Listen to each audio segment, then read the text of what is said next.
You've probably used Zoom for meetings before, but when you see the webinar option, you might wonder, well, what's the difference, right? And more importantly, when should you use each one?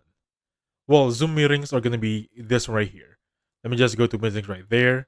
So this is going to be Zoom meetings. Everyone can see each other, speak, and share their screen.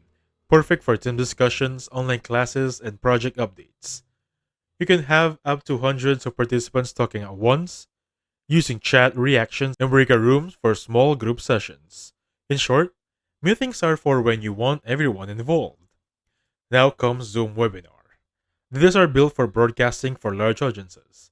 Here you have a host, a panelist, and attendees, but only the host and the panelist can turn on their camera or mic.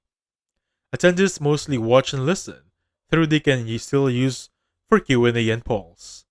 It's ideal for training sessions, product launches, and virtual events where you want control and minimal interruptions. Think of it this way. Meeting is for everyone participations. Webinar is you're present and then others listen. Also, webinar can handle larger audiences, up to 10,000 attendees, depending on your plan, and they come with registration pages and analytics to track engagement. So when should you use the meeting and the webinar?